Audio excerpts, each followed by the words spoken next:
vacuums. That has been acknowledged. I want to bring Will.i.am in on this point. Here's the Economist cover this week, because it goes about what as Americans we want to do in the rest of the world. Here was the cover. What would America fight for? And Will, as so many young people kind of came of age post 9/11, the Iraq War, Chuck, our political team doing some polling, U.S. involvement in world affairs should be, look at these numbers, less active, say 47% versus 19% as more active. All of this says something about the fact that a lot of people do not want America involved overseas. As a world traveler, I have the same viewpoint. You know, when you go to Germany and Australia and Brazil, especially Brazil, and in India, you see these developing countries, and they're developing in one particular area in education and technology. And then when you come to America, you see this, like, we grow, but the citizens aren't growing, right? Our colleges are still the best colleges, but the people in the neighborhood that I come from aren't trying to go to MIT. They're not thinking of Stanford. They're not thinking of Harvard. People from India come to attend these colleges. And then they get educated and they go to their country and create jobs in their developing countries. So when you travel the world, you get to see, like, the country you are from and how we are developing or not. And also embroiled in these kinds of debates as opposed to addressing those things you're talking about. Yeah, and then you look at, like, this industrial prison complex where actually the majority of people in prison are African and Latino.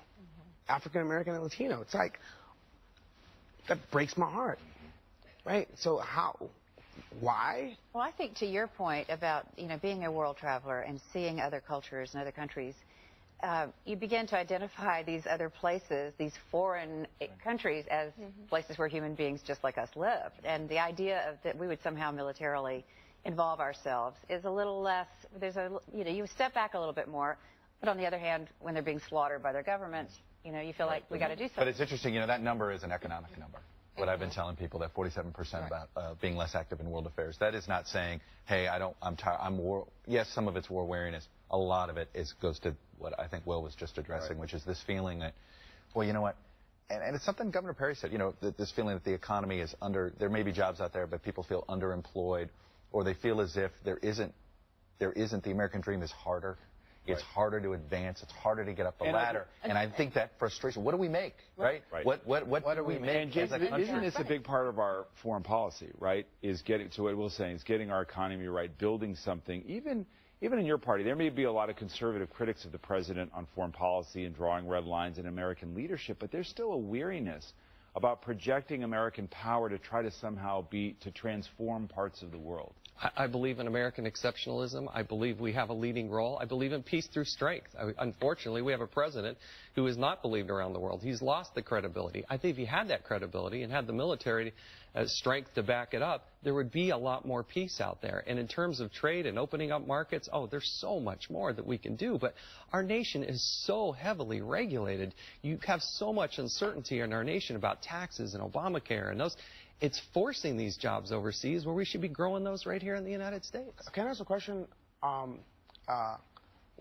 When it comes to, like, education, like, America, we fought a war on drugs and lost.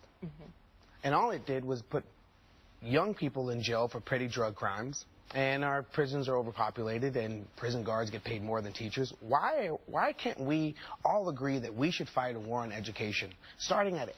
From 8 years old to 19-year-old, getting kids, why can't STEM be like project-based learning and mandatory? Why can't we, as a country, keep all the jobs that are around technology in America? Like, I don't get it. It doesn't make any sense to me at all. I really do like what you're doing in terms of not just having STEM, but making it STEAM. I do believe that arts is one of the keys, because if you can take those people in science and technology and math, one of the beauties of the United States of America is we're creative. We create things.